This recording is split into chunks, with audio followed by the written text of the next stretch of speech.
Hare Krishna, Krishna Krishna, Hare Hare, Hare Ram, Ram Ram, Hare Hare. Hare Krishna, Krishna Krishna, Hare Hare, Hare Ram, Ram Ram, Hare Hare. Hare Krishna, Krishna Krishna, Hare Hare, Hare Ram, Ram Ram, Hare Hare. Hare Krishna, Krishna Krishna, Hare Hare, Hare Ram, Ram Ram, Hare Hare. Hare Krishna, Krishna Krishna, Hare Hare, Hare Ram, Ram Ram, Hare Hare. Hare Krishna, Krishna Krishna, Hare Hare, Hare Ram, Ram Ram, Hare Hare. Hare Krishna, Krishna Krishna, Hare Hare, Hare Ram, Ram Ram, Hare Hare. Hare Krishna, Krishna Krishna, Hare Hare. Hare Ram, Ram Ram, Hare Hare. Hare Krishna, Krishna Krishna, Hare Hare, Hare Ram, Ram Ram, Hare Hare. Hare Krishna, Krishna Krishna, Hare Hare. Hare Ram, Ram Ram, Hare Hare. Hare Krishna, Krishna Krishna, Hare Hare, Hare Ram, Ram Ram, Hare Hare. Hare Krishna, Krishna Krishna, Hare Hare, Hare Ram, Ram Ram, Hare Hare. Hare Krishna.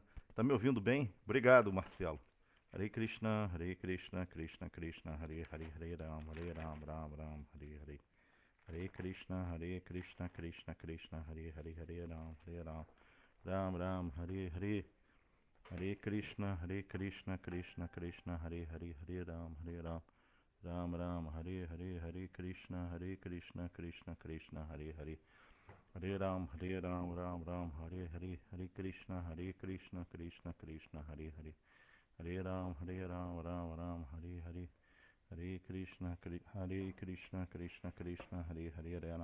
Ram, Ram Ram, Hare Hare. Hare Krishna, Krishna Krishna, Hare Hare, Hare Ram, Ram Ram, Hare Hare. Hare Krishna, Krishna Krishna, Hare Hare. Hare Ram, Ram Ram, Hare Hare.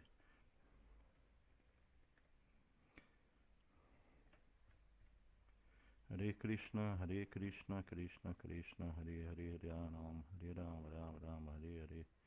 Hare Krishna, Krishna Krishna, Hare Hare, Hare Ram, Ram Ram, Hare Hare. Hare Krishna, Krishna Hare Hare. Hare Ram, Ram Ram, Hare Hare. Hare Krishna, Krishna Krishna, Hare Hare. Hare Ram,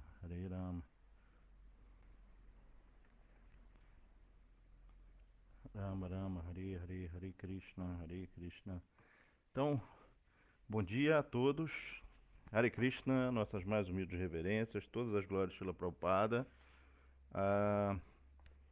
Vamos então dar início à leitura do Sri Chaitanya Charitamrita.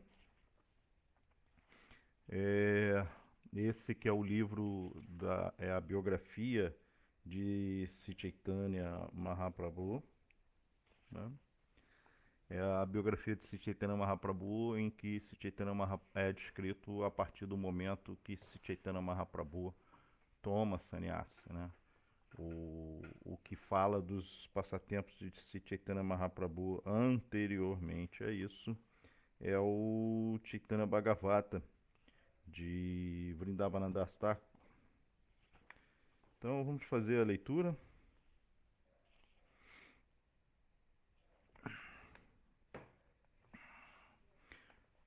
Então é Adilila, o verso é o verso 145.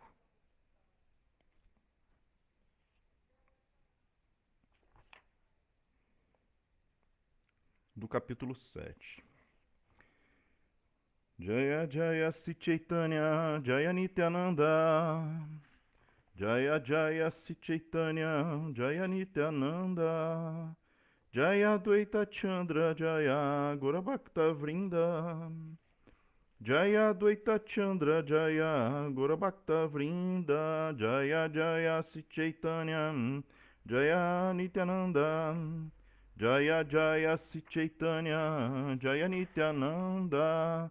Jaya Advaita Chandra, Jaya Gaurabhakta Vrinda. Jaya Dvaita Chandra Jaya Gura Bhakta Vrinda. Então, os versos no Chaitanya Mahaprabhu, diferente do Srimad Bhagavatam e de outras literaturas, ele não é escrito em sânscrito, mas em bengali, né? Porque a língua nativa, né? O Vaishnavismo de Sri Chaitanya Mahaprabhu é chamado Gaudiya Vaishnavismo, né? Gaudiya se refere a Gauda, que é a Bengala, especificamente a Bengala Ocidental, né? Então, Gaudiya Vaishnavismo significa o Vaishnavismo da Bengala. Então, toda a tradição de Sri Chaitanya Mahaprabhu, toda a parte filosófica, não somente filosófica, mas toda a estética do Gaudiya Vaishnavismo se liga à cultura bengali, né? Então, por isso que o Chaitanya Charitamrita ele é escrito em bengali. Ele foi escrito por Krishnadas Kaviraj Goswami. Então vamos lá. Prema Haite Krishna Haya Nija Bhakta Vasha Prema Haite Paya Krishnera Seva Sukarasa.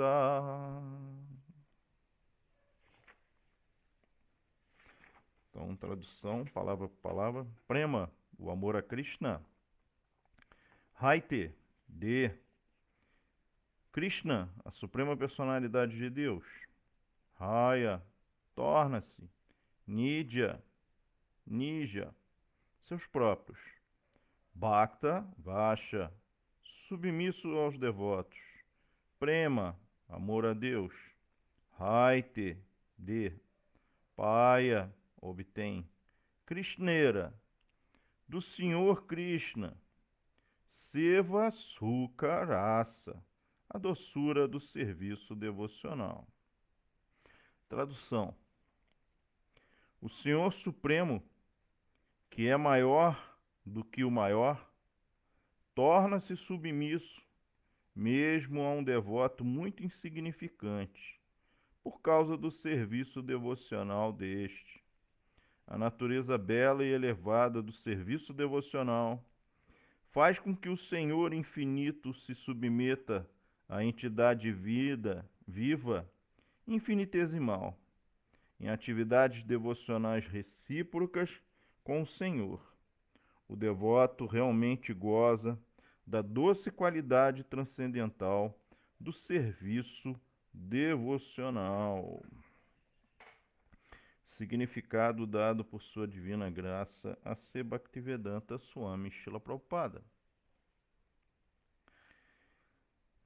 Tornar-se uno com a suprema personalidade de Deus não é muito importante para um devoto. Mukti Swayam Makuli Tanjali Sevates Man. Krishna Karnamrita 107.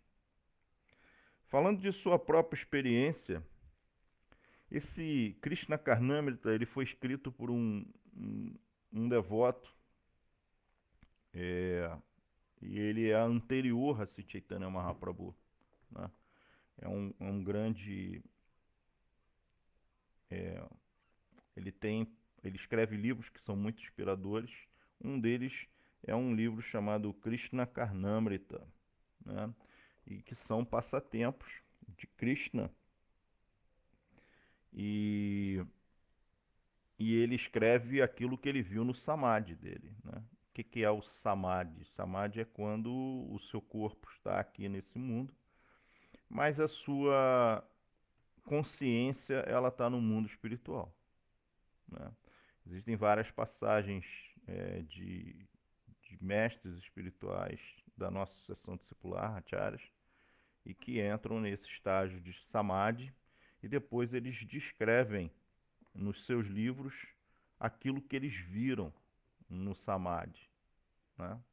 Então, esses livros dos Goswamis de Vrindavana, de Rupa Goswami, de Sanatana Goswami, livros de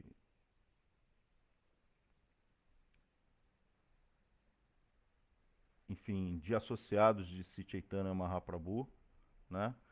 Eles são descrições daquilo que eles viram em seu Samadhi. Então, os passatempos de Krishna com Shrimati Radharani, especificamente com Shrimati Radharani, a gente não vai encontrar no Srimad Bhagavatam, né? O Srimad Bhagavatam ele menciona, por exemplo, a existência de uma gopi especial. Fala que existe, entre todas as gopis, existe uma gopi especial, né? Mas não fala especificamente de Shrimati Radharani. O nome de Shrimati Radharani nem é citado no Srimad Bhagavatam, né? O nome de Srimati Radharani é revelado em outras literaturas, como por exemplo o Brahma Vaivarta Purana, né? Mas principalmente nesses livros que são dos associados de Sri Chaitanya Mahaprabhu. Esse mestre, que é Bilva Mangala Thakur, Sri Chaitanya Mahaprabhu, ele tinha era um dos livros de cabeceira de Sri Chaitanya Mahaprabhu. Era um dos livros que Sri Chaitanya Mahaprabhu estava sempre lendo, era esse Krishna Karnamrita, né? Mas esses livros, eles não são livros que é para qualquer tipo de pessoa ou qualquer estágio da vida devocional. Eles são livros que são chamados ah, são livros especiais, né? E são livros que tratam de passatempos muito íntimos da Suprema Personalidade de Deus com Srimati Radharani. Então, o que é recomendado é que a gente leia a Bhagavad Gita, o Srimad Bhagavatam e o Chaitanya Charitamrita. E a gente vai ter acesso àquilo que está nesses livros através dos comentários de Srila Prabhupada. Srila Prabhupada colocou aqui nos seus comentários do Sri Chaitanya Mahaprabhu aquilo do Chaitanya Charitamrita, aquilo que ele considerou que é apropriado para aqueles que estão ainda nos estágios iniciais de Bhakti, né? Esses livros devem ser lidos por pessoas que já estão muito avançadas no processo de Bhakti, né? É chamado literatura aracika, né? São é, é porque não é apropriado, porque a gente vai acabar lendo coisas e isso, como a nossa inteligência ainda não está preparada, a gente pode fazer certas confusões, né? Ou interpretações equivocadas, né? Todo o processo de Bhakti Yoga, todo o processo de compreender a Suprema Personalidade de Deus, né, se dá através do sadhana, né? É o sadhana diário. O que é o sadhana diário? É todos os dias você acordar, né? Cantar a sua japa. Você tem que cantar japa todos os dias. Ler os livros, né? O Bhagavad Gita, o Srimad Bhagavatam, Chaitanya Charitamrita, o Bhakti Rasamrita Sindhu. Isso faz parte do sadhana diário, né? O sadhana ele é um processo para você atingir sadhya, que é a meta. Qual é a meta? É desenvolver amor puro por Krishna, né? Krishna Prema Bhakti. Então, o sadhana, ele é cantar a sua japa todos os dias, é você ler a literatura consciente de Krishna todos os dias, é você adorar a deidade todos os dias, é importante. Esse processo de adoração de deidade, adoração pessoal da deidade, é algo que é importante, que é para você poder avançar no processo da consciência de Krishna, né? E existem várias outras práticas, como respeitar os decadas e etc, né? Então, à medida que a gente vai praticando o nosso sadhana, né? À medida que a gente vai praticando o nosso sadhana, a impureza que foi se acumulando ao longo de muitas e muitas vidas, ela começa a ser limpa, né? Ao mesmo tempo, né, há um aumento na sua inteligência. Mas não essa inteligência material que nós temos para fazer conta de matemática, para entender história, para poder ir ali e cá. Não. É Buddhi, é uma inteligência espiritual. Então, por exemplo, uma pessoa que nunca praticou o processo da consciência de Krishna, né? Ou mesmo um filósofo, uma pessoa, um filósofo, um grande estudioso, ele pode pegar, por exemplo, o Srimad Bhagavatam e ler o Srimad Bhagavatam todo com um olhar de pesquisador, mas na verdade ele não vai entender o que está escrito ali. Ele vai compreender, mas ele vai compreender superficialmente, ele não vai conseguir compreender além da inteligência material. Por quê? Porque a compreensão acerca de Krishna, ela depende do desenvolvimento de Buddhi, que é essa inteligência espiritual, né? Krishna ele explica isso. Eu nunca me revelo para os tolos e para os menos inteligentes. Então, quando Krishna está falando, eu nunca me revelo para os tolos e os menos inteligentes, ele fala isso na Bhagavad Gita, né? Para eles eu estou sempre encoberto, para eles eu estou sempre encoberto pela minha energia ilusória, que é Maya.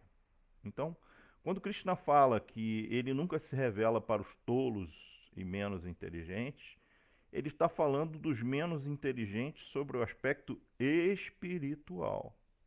São pessoas que, muitas vezes, apesar de ter uma inteligência material muito refinada ou muito desenvolvida, não tem inclinação espiritual, então não tem inteligência espiritual. Então, essa pessoa, por mais inteligente materialmente que ela seja, né, ela só tem a visão material. E a materialidade é um pequeno aspecto da compreensão do todo, né? Então se diz que elas são menos inteligentes, por quê? Porque elas só têm uma visão material, só têm uma visão parcial. Então quando ele lê o Srimad Bhagavatam, a visão dele é material. E ele vai acabar achando que aquilo é só história, são só histórias, e duvidando, e etc. E não vai conseguir alcançar isso, né? Então, agora, os devotos, conforme eles vão praticando o processo de sadhana, eles vão desenvolvendo essa inteligência espiritual. Agora, essa literatura racíca, né, que é escrita por Bilva Mangala Thakur, já é para pessoa que já está em estágios do serviço devocional já muito avançados, né? Esses livros eles estão disponíveis, né, para qualquer um ler. Mas a pessoa que é inteligente, o devoto que é muito sincero, ele vai se preservar um pouco para só ler nos estágios quando ele já estiver num estágio mais avançado do serviço devocional, né? É como Krishna fala na Bhagavad Gita, né? Raja Vija Raja Gurya, né? Que esse conhecimento é o rei do conhecimento. E Gurya, que ele é confidencial, ele é secreto. O que significa ele ser secreto? Significa que ele só vai se revelar à medida que você desenvolve essa inteligência espiritual, né? Então existem livros que são por estágios.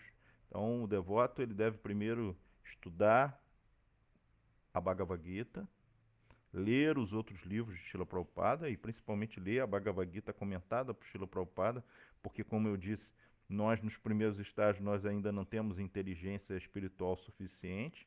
Então os comentários de Srila Prabhupada é Srila Prabhupada traduzindo aquele conhecimento para que nós que não somos avançados possamos compreender quais são as lições que estão ali, né? Então se você lê a Bhagavad Gita, por exemplo, só os versos, você vai pegar alguma coisa, mas você não vai conseguir extrair muito daquele conhecimento. Então é importante ler os comentários. Depois você passa para o Srimad Bhagavatam, né? Agora, para ler o Srimad Bhagavatam começando lá pelo 10º canto? Não. Por quê? Porque no 10º canto já é a conclusão, então já é o estágio avançado. Então a pessoa deve começar lendo do primeiro canto e ir para o segundo canto, terceiro canto. Por quê? Porque aí ela vai preparando a sua inteligência, o seu humor, para quando chegar no décimo canto que descreve os passatempos de Krishna, ela poder extrair o melhor. O Chaitanya Charitamrita ele vem a seguir porque ele trata sobre questões que são bastante delicadas. E aí depois tem vários outros livros e aí finalmente essa literatura racíca ela deve ser estudada já num ponto avançado de Bhakti Yoga, né? E normalmente os Vaishnavas eles estudam esses livros em idade avançada, né? Já com mais de 60 anos de idade, etc., né? Depois de toda uma vida de preparação. Então, e esse livro, o Krishna Karnamrita, de Bilva Mangala Thakur, ele era um dos livros de cabeceira de Sri Chaitanya Mahaprabhu. Era uma referência para Sri Chaitanya Mahaprabhu. Então, se era uma referência para Sri Chaitanya Mahaprabhu, ele deve ser também uma referência para nós que somos Gaudiya Vaishnavas. Então, continuando. Falando da sua própria experiência, Srila Bilva Mangala Thakur diz que se alguém desenvolve amor por Deus, mukti, liberação, torna-se supervi... su- torna-se subserviente e sem importância para ele. Então, assim, uma pessoa que desenvolveu Prema Bhakti, segundo Bilva Mangala Thakur, quando ele desenvolve esse sentimento de amor puro por Krishna, né, e que ele só consegue pensar em Krishna, Mukti, que é a liberação, ela passa a não ter importância nenhuma, né? Ela passa a não ter importância nenhuma. Inclusive, isso num livro de Vishvanatha Chakravarti, chamado Madhurya Kadambini, né?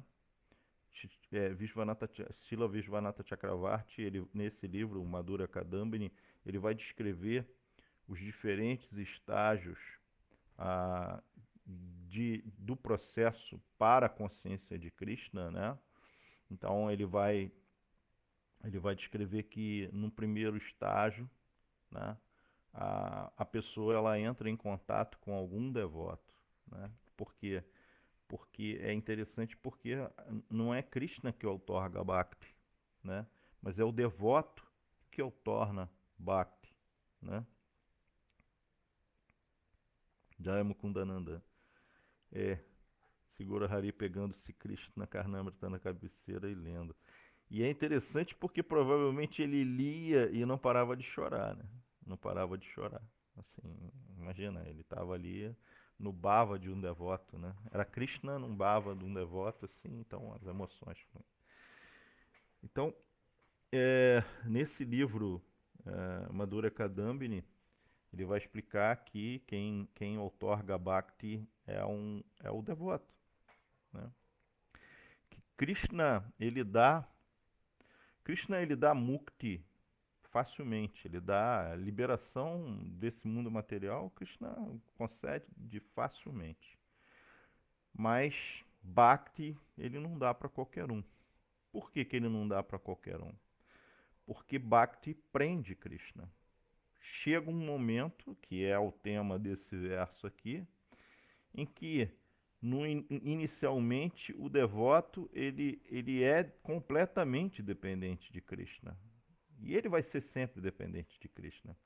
Mas chega um momento da relação de Krishna com o devoto que a posição ela inverte. Krishna é que se torna dependente do seu devoto. E isso prende Krishna. A gente vai ver isso, Krishna ele é completamente dependente de Srimati Radharani. Srimati Radharani é arrebatadora para Krishna, né? E assim, essa relação também, Krishna acaba tendo essa relação com outros devotos, né? É claro que nunca na mesma proporção de Srimati Radharani, mas também. Então, no primeiro estágio é Shraddha, que é fé. A pessoa tem que ter ali para a sementinha de Bhakti poder germinar, ela tem que ter alguma piedade no coração, né? Ela tem que ter alguma piedade no coração, né? Esse é o chamado adhikara, ou seja, é a qualificação para você receber Bhakti. Bhakti ela é independente, Bhakti ela não tem motivos materiais, né, para você receber Bhakti, né? Não, nós que recebemos Bhakti, não pensem que a gente recebeu Bhakti porque a gente tinha qualificação para receber Bhakti. Não.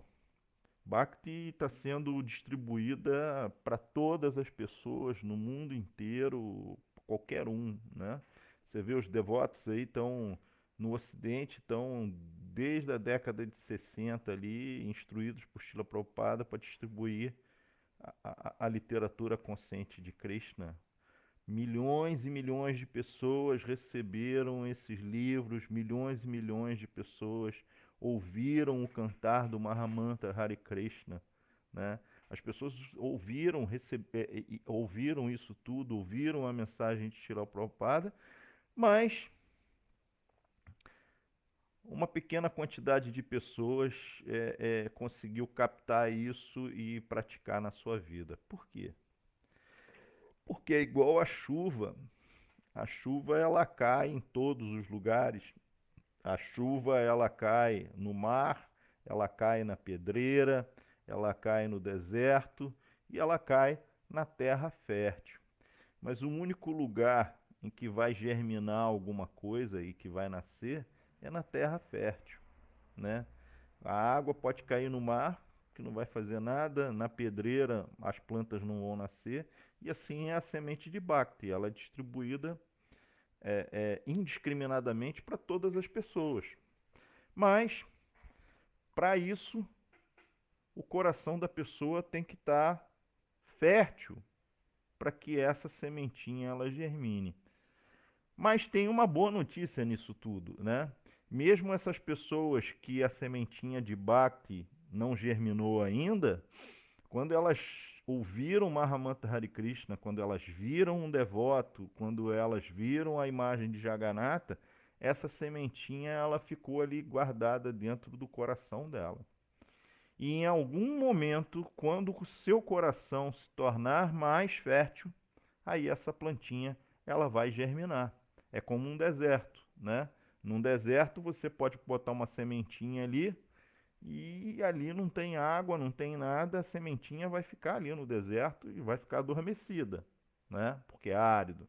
Mas quando bater uma chuva, aí essa semente vai nascer novamente. E é exatamente isso, né? Então, o que que é essa preparação para germinar a sementinha de Bhakti? É justamente Shraddha, que é a fé.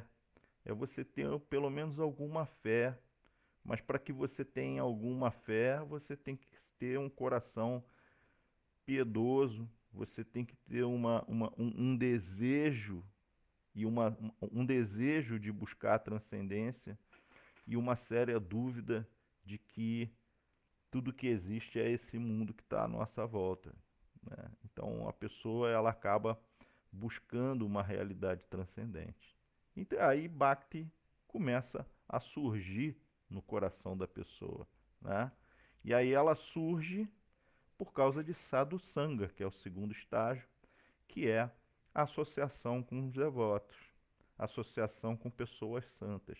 Então, quando a gente lê os livros de Srila Prabhupada, a gente está se associando com os devotos. Mas somente se associar com Srila Prabhupada através dos seus livros, para nós, não é suficiente. A gente precisa ter o contato com o humor dos devotos. Então é importante que nós nos aproximemos de outros devotos que praticam o processo da consciência de Krishna, para que a nossa fé, a nossa Shraddha, seja fortalecida. Não é à toa que Jesus ele fala na Bíblia que onde houver duas ou mais pessoas reunidas em meu nome, lá eu estarei. Exatamente isso. Por quê? Porque as pessoas, quando elas se congregam, elas fortalecem a sua fé. Não à toa que o nome do movimento Hare Krishna, o movimento de Sri Chaitanya Mahaprabhu, é Sankirtana, ou seja, o cantar dos santos nomes do Senhor de forma congregacional. Várias pessoas se reunindo para cantarem juntas, né? E aí, nesse processo, o mais importante é o Kirtana, ou Sankirtana, né? O canto congregacional reunido. Por isso é importante que os devotos vão ao templo. Para quê?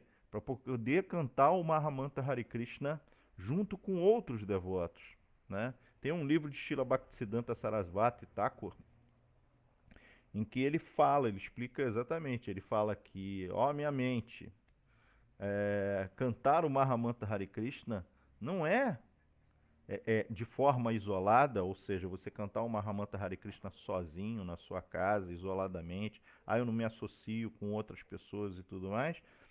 Isso não é para pessoas que estão no começo. Srila Bhaktisiddhanta Sarasvati explica que isso é para almas autorrealizadas como Haridas Thakur. Então, e aí ele explica que para nós que estamos, e aí quando ele fala para nós, ele está se incluindo, e aí pensem bem, se Srila Bhaktisiddhanta Sarasvati está se incluindo nisso, o que dirá a nós?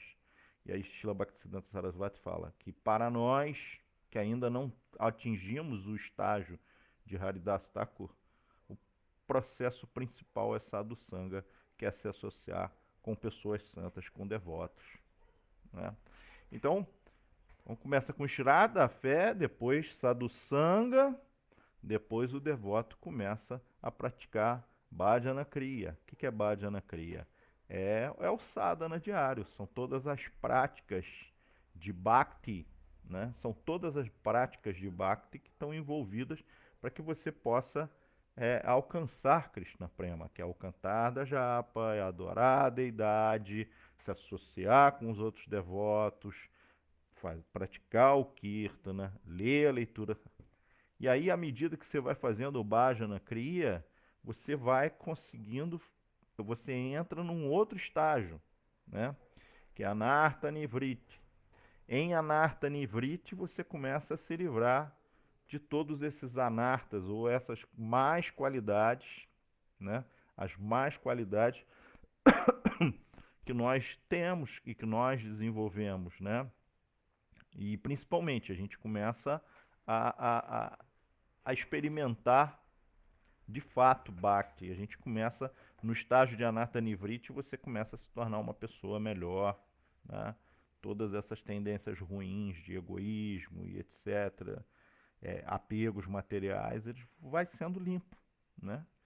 E aí chega um determinado momento que você consegue se livrar de todas essas, né, de todas esses anartas. Então, nesse estágio aqui, você, eu tenho que cantar japa, e você canta japa por obrigação ali, né? Mas assim, ainda o serviço devocional nessa fase ainda é muito irregular, né? Tem momentos que você faz porque gosta, tem momentos que você faz porque por obrigação. E às vezes pode acontecer até momentos que você não vai fazer, né? Então é o serviço devocional ali ainda muito irregular, né? Ainda está no Anartha Nivriti. Mas chega e aí nesse processo, ainda nesse estágio, você pode ainda ter dúvidas. Se você se associar com pessoas que são materialmente muito inteligentes e que começam a questionar muito a sua fé, né? Pode ser que você fique em dúvidas, né? Como, por exemplo, aconteceu agora recentemente, né, há alguns anos, né, um dos líderes da ISKCON, né, que já foi um líder da ISKCON, ele teve sérias dúvidas e ele chegou à conclusão que Sri Chaitanya Mahaprabhu não é Krishna. Ou seja, perdeu a fé, né? Perdeu a fé ali, perdeu. Por quê?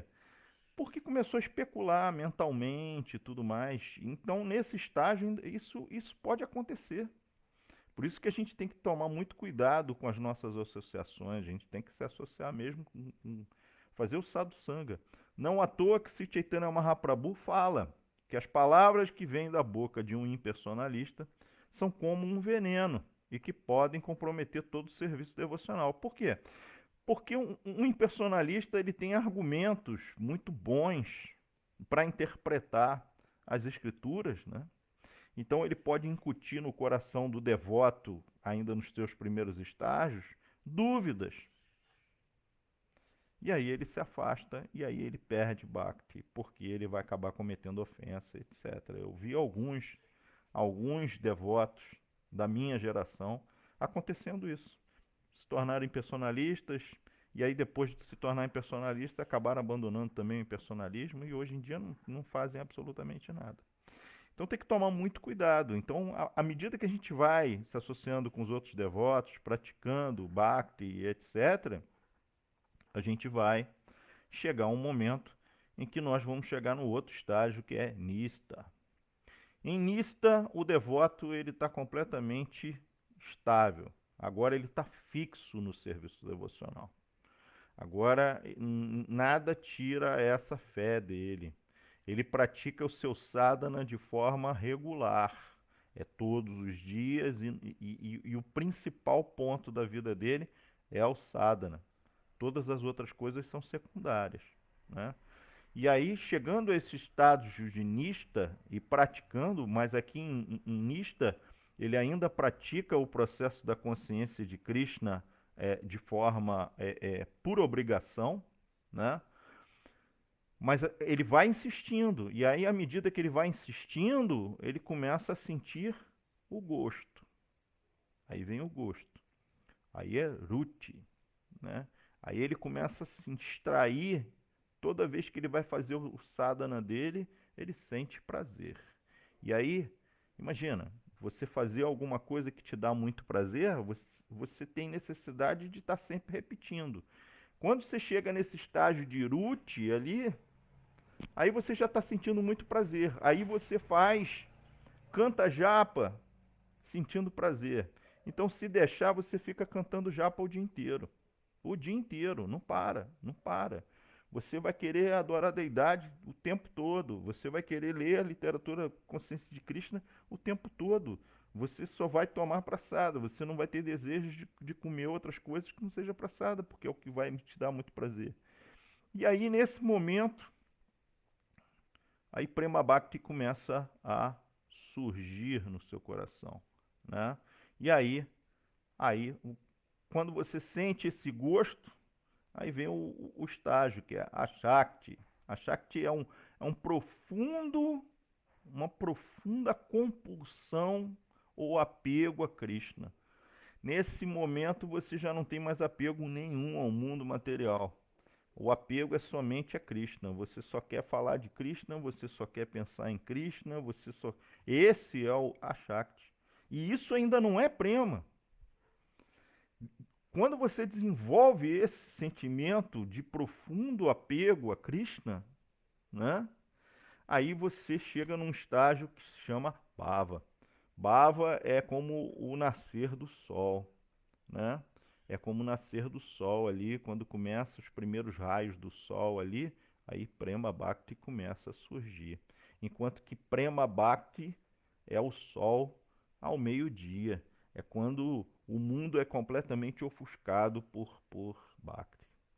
Então são todos esses estágios, assim, né? Então o devoto ele vai praticando sadhana para poder chegar nesse estágio, né? Então é um processo. É um processo de descontaminação material, né? Igual a gente tem o processo de desintoxicação de uma pessoa que é viciada em drogas, nós somos viciados na energia material. Então esse é um processo que Krishna nos revela para que nós possamos fazer a desintoxicação material, para que a gente perca. Então, assim como um viciado em drogas, em que é colocado numa clínica e aí ele tem todo um método, né, para ele poder se desintoxicar e hábitos novos, ele precisa desenvolver hábitos novos senão ele volta para a droga, né? O processo de Bhakti também é assim. Existe toda uma metodologia de mudanças de hábitos para que você possa condicionar a sua consciência para que você se desintoxique. Assim como um viciado em drogas, no começo tudo é doloroso para ele se desapegar da droga, tudo lembra a droga e etc. Para nós também, no começo, algumas coisas são dolorosas, né? Mas à medida que a gente vai praticando o processo, isso vai nos dando prazer e aí a gente vai sentindo a animação para avançar no processo da consciência de Krishna, né? Então, continuando aqui, né?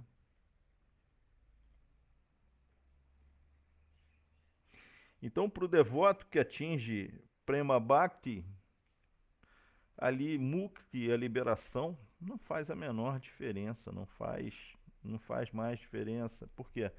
Porque Krishna está na consciência dele, Krishna está no coração dele. Então, para um devoto puro, que já atingiu esses estágios mais avançados, né, principalmente Bhava, a partir de Bhava ali, né, para ele não faz mais diferença estar aqui nesse mundo material ou estar no mundo espiritual, porque Krishna está sempre com ele só pensa em Krishna e ele sente muito prazer.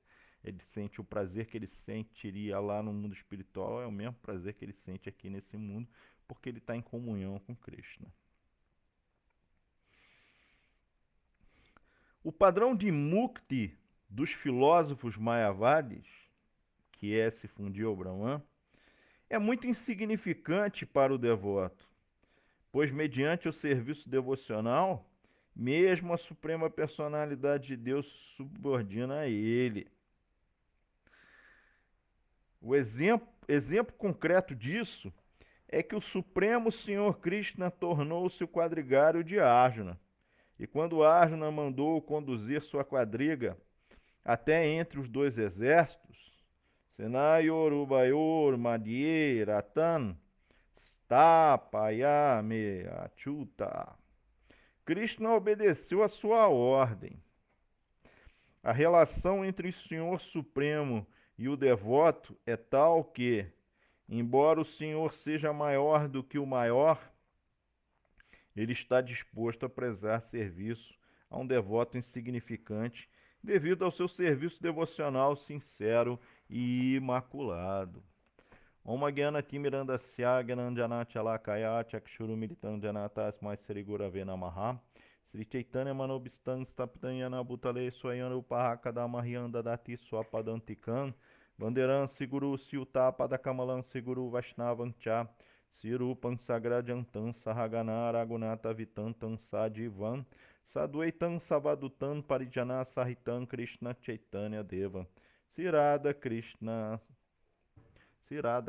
Padan Sahagana Lalita Sri Vishakam Vitanscha He Krishna Karuna Sindhu Dinabandhu Jagatpate Gopesha Gopika Kantarada Kantana Mostute Tapcha Kanchana Gorangi Radhe Vrindavaneshwari Vrishabhanu Sutidevi Pranamami Hari Priye Namo Vishnu Padaya Krishna Prastabhutare Srimati Purushatraya Swami Nityanamine Namaste Gora Vrindavana Acharya Dina Palaya Pramada Prabhupada Sevako Vedanta Shikshako Golokadama Prantariga Taha Namo Vishnu Padaya Krishna Prastabhutare Srimati Bhaktivedanta Swami Nityanamine Namaste Sarasvati Devi Gauravani Pracharine Nirvishesha Shonyavadi Pashata Deshatarine Anchakal Patarubhya Chakri Pasindubhya Vacha Patitanam Pavanibhyo Vaishnavibhyo Nama Namaha Jai Sri Krishna Chaitanya Prabhu Nityananda Shri Advaita Gadadhar Shivasadi Gaura Bhaktavrinda Hare Krishna Krishna Krishna Hare Hare Hare Rama Rama Rama Hare Hare.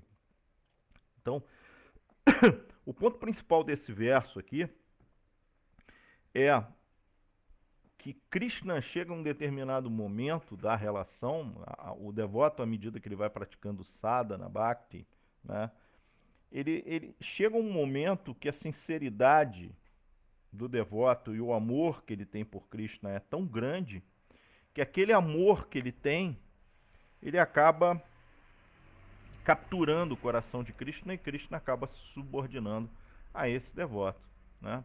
Aqui Srila Prabhupada dá o exemplo de Arjuna, em que Krishna está ali e ele serve Arjuna. Mas a gente pode citar outros exemplos, como por exemplo Mãe Yashoda, em que Krishna ele constantemente ele faz coisas para poder agradar Mãe Yashoda, né? Então na Bhagavad Gita existe um verso em que Krishna ele fala que para o seu devoto, para aquele que presta o serviço devocional puro, Krishna ele toma a responsabilidade de de sustentar o seu devoto, né?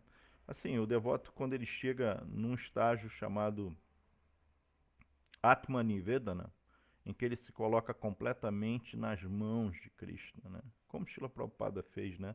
Quando ele veio para o Ocidente, ele se colocou inteiramente nas mãos de Krishna. Era um homem idoso e que veio para o Ocidente com muito pouco dinheiro, com muito pouco conhecimento do Ocidente, e veja todas as coisas que ele realizou durante esse período, né?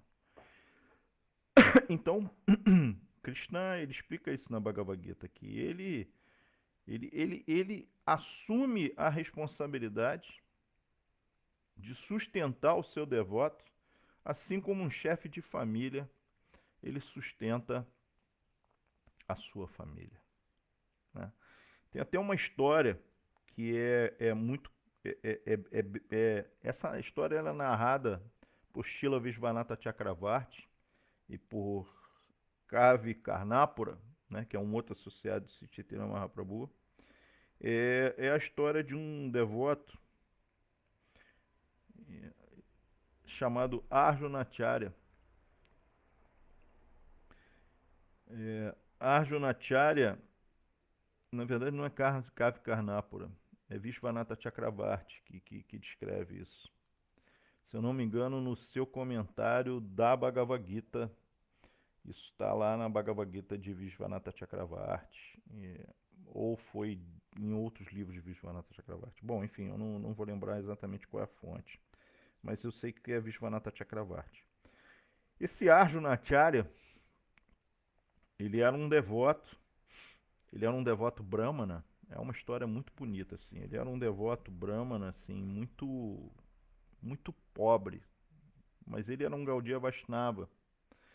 E ele vivia ele vivia de fazer é, escrever, de traduzir é,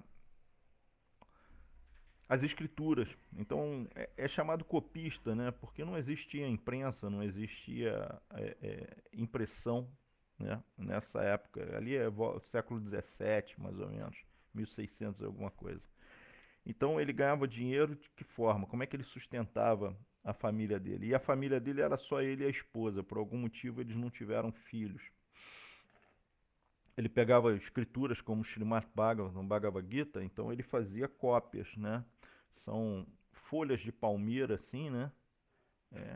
Pequenininho assim, né? Então ele ia lá, pegava assim, ele tinha esses livros ali, então ele copiava, né? Esses livros e depois ele vendia esses livros para poder se sustentar. Só que assim, num meio em que a maioria das pessoas são analfabetas, isso aí não é um meio muito sustentável de se manter. Mas então ele era muito pobre, muito pobre. A descrição é que assim, ele e a esposa, assim, eles andavam assim em andrajos, né? Assim, as roupas muito velhas, nem sempre tinha comida, então todos os dias ele saía para esmolar a comida, né? E aí tinha dia que ele conseguia, tinha dia que ele não conseguia. E aí teve um período que ele não conseguiu comida, né? Que ele não conseguia comida. E aí ele estava traduzindo a Bhagavad Gita, né? Ele estava traduzindo a Bhagavad Gita e ele estava copiando a Bhagavad Gita e aí ele se depara com esse verso, né?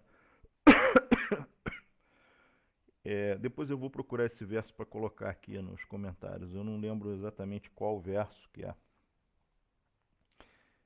é.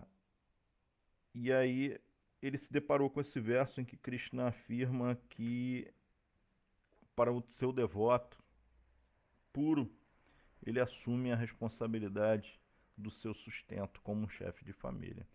E aí Arjunacharya olha aquilo e com muita fome, vendo a miséria da sua esposa, ele vai lá e risca o verso, ele duvida ali naquele momento ali, ele tem uma crise de fé.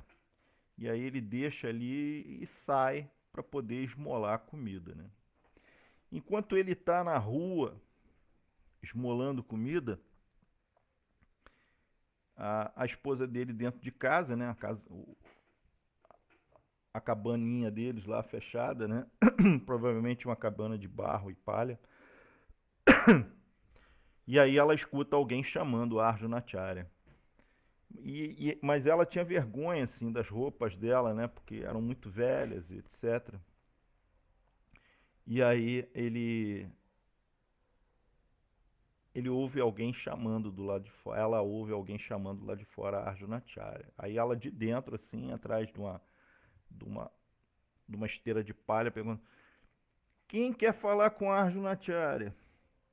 Aí, aí ela olha assim, dois jovens assim, dois meninos assim, né? Dois adolescentes assim, muito bonitos, né? Ah, nós somos entregadores. A gente veio aqui para entregar alimentos e coisas para a Arjunacharya. Ela, mas como assim? Não, é porque a gente precisava ter entregue isso antes. E aí a gente acabou negligenciando esse serviço e aí a gente está trazendo agora. Aí ela, tá bom, pode deixar aí do lado de fora. Aí eles entregaram, né? O que tinha para entregar. Quando Arjunacharya chega no final do dia, ele não tinha conseguido nada, né? Então ia ser mais um dia passando fome. Então quando ele chega em casa, a esposa dele, assim, feliz e muito agitada, falou assim: olha, chamou aqui, dois meninos aqui vieram aqui chamar você. E eles trouxeram. E aí, assim, quando ele chega em casa, cheiro de comida. Ela estava preparando comida. Então ela fez preparação assim: arroz, vegetais, preparações com leite, assim, né? E aí ele entra em casa e ela fala. Aí ele, ué, o que está acontecendo? Como é que você conseguiu isso? Não, dois meninos vieram aqui, assim, e vieram entregar essa comida e tudo. E falaram que veio assim esse que eles não me explicaram muito bem, entregaram assim. Aí ele viu assim, eram vários sacos de arroz assim e vegetais e potes de ghee e potes de iogurte e vários gêneros alimentícios assim, muita coisa assim, né? E aí ele ficou espantado assim, mas como é isso? Aí como é que era esse menino? É o 931. Não, não é o 931 não. É outro verso, Prabhu. 931. Vamos ver se é. E aí esse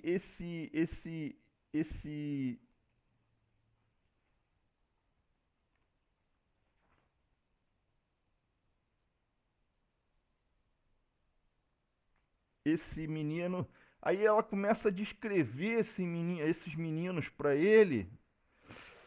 E aí ele começa a ficar assim, aí ela, ele inclusive falou assim, olha só, pede desculpa pro seu marido por eu não ter trazido antes esses alimentos. Pede desculpa para ele por eu não ter trazido esses alimentos antes.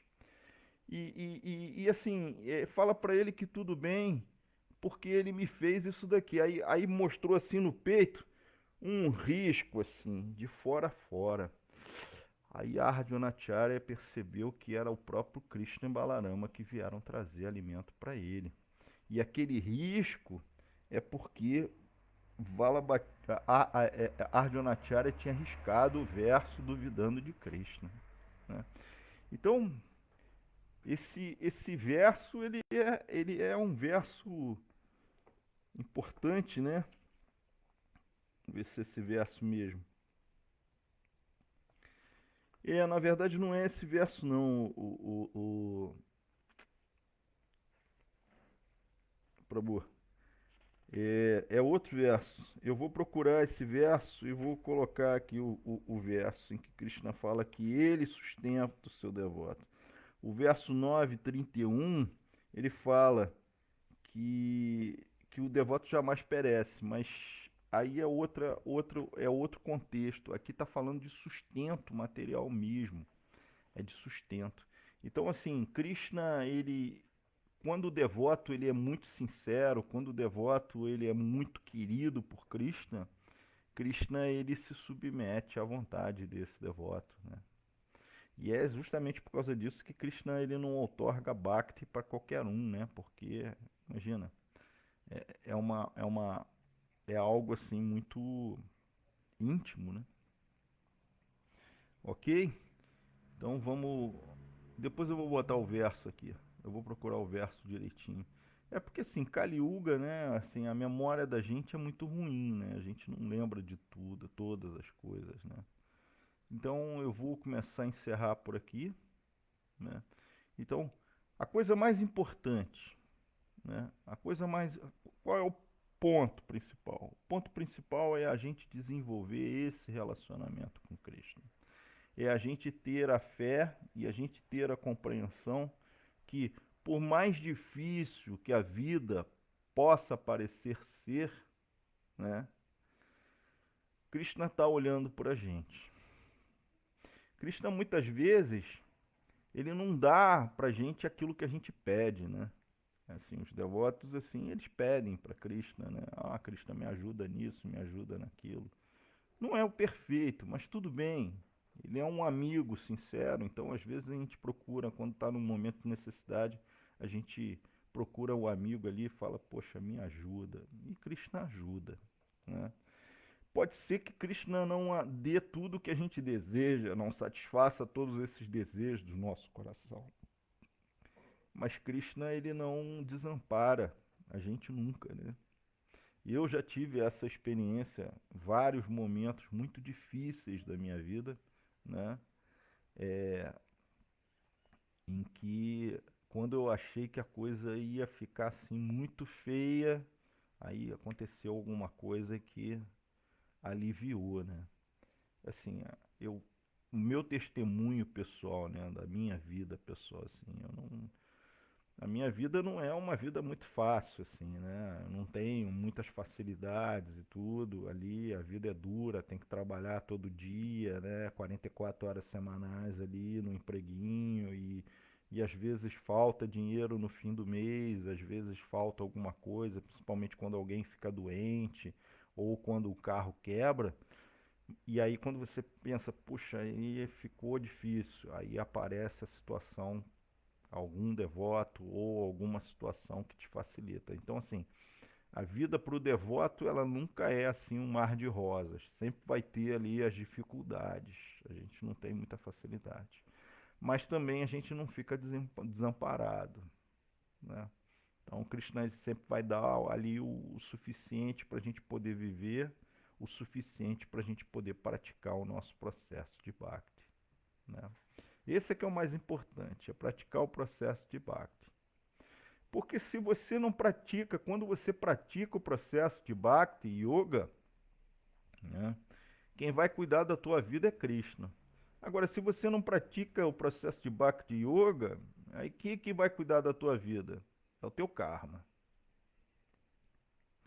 Mesmo praticando Bhakti ali, o teu karma é teu. Você vai ter que cumprir o teu karma. Só que ali Krishna está ali ainda fazendo alguns arranjos para te ajudar. Então às vezes você fica doente, né? E aí fica doente, etc. Mas às vezes você está doente porque lá na frente aconteceu alguma coisa muito pior. E aí Krishna ele fez o arranjo ali de você purgar aquele mal ali de uma forma mais suave, né? Então todas as agruras e todas as dificuldades que a gente passa na nossa vida, né? Se não fosse por Krishna, muito possivelmente seria muito pior.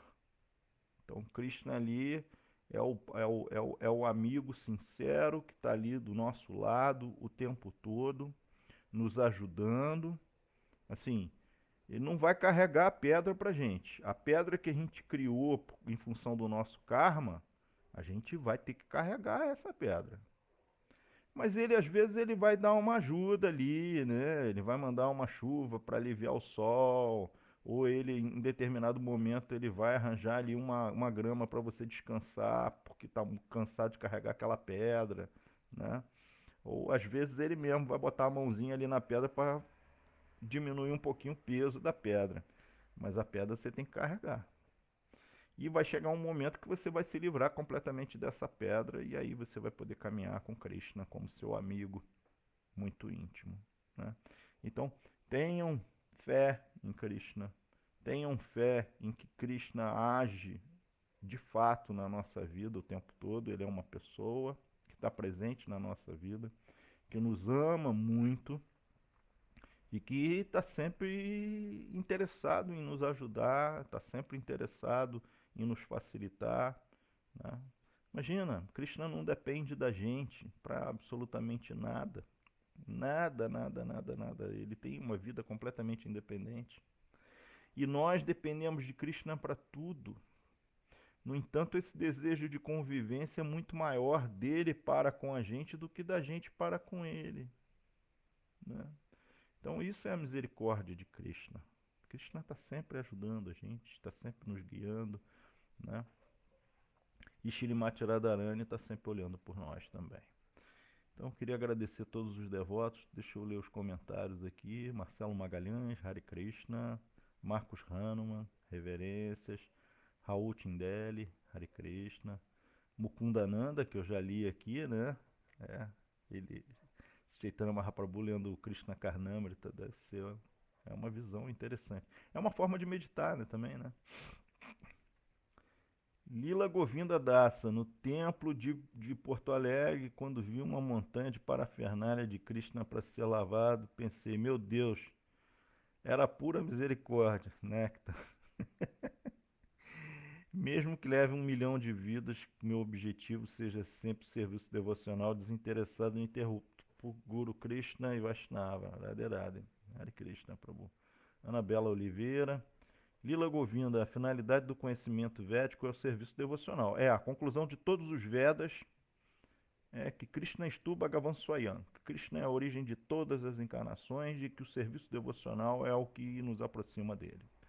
Bhakti ele é super excelente. Bhakti é que pode nos dar aquilo para o qual nós fomos criados, né? Bom, verso 9:31, mas eu vou procurar o outro verso. Marcelo, poderia-se dizer que o devoto de Krishna teria o desejo de se fundir no Mahamantra? Então, o que acontece é o seguinte, Marcelo, existem liberações, além dessa Sayudhya Mukti, que é a liberação impessoal no Brahman pessoal, existem outros tipos de liberação que um devoto pode obter. Por exemplo, ter a mesma aparência de Krishna, ele ser igual Krishna. Tem outra que ele se funde no corpo de Krishna, não no Brahman pessoal, no corpo de Krishna, né? Ou ele pode ter todas as opulências de Krishna. É um tipo de liberação também. Ele ter lá no mundo espiritual as mesmas opulências de Krishna, né? Mas assim, é possível isso tudo? É. Mas o devoto puro, ele não deseja nem isso. Ele não deseja fazer essas coisas. Só o que ele quer é dar prazer para Krishna, né?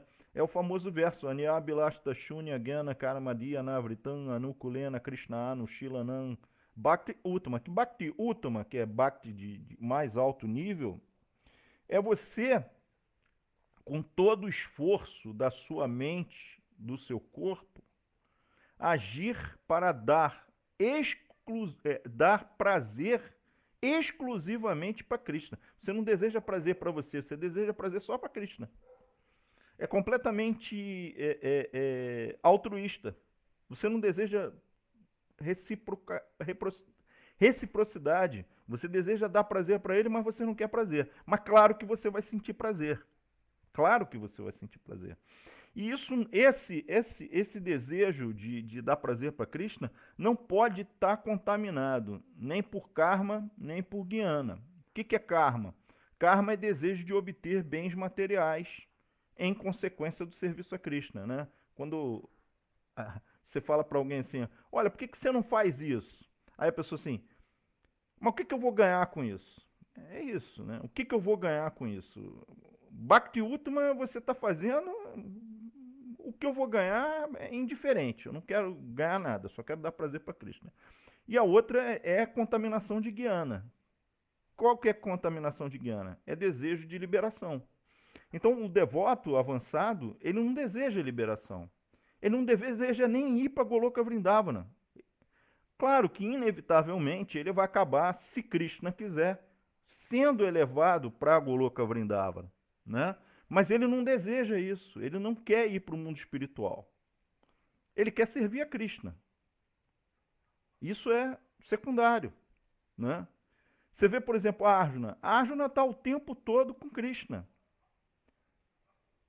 Inclusive, isso é dito, né? Que Arjuna,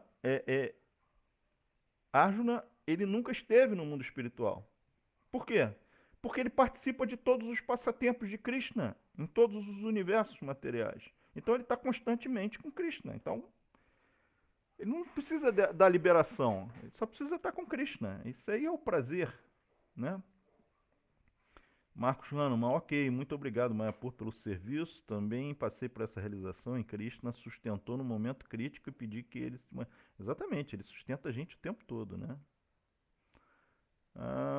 Krishna se manifesta aos corações dos aflitos e rendidos. Exatamente, exatamente. Então, vou encerrando por aqui. Se Chaitanya Mahaprabhu, Ki Jai, todas as glórias, Srila Prabhupada. Hare Krishna, tenha um domingo abençoado. Muito obrigado aos devotos aí do Rio de Janeiro, em especial Prabhu Paravyama. Hare Krishna.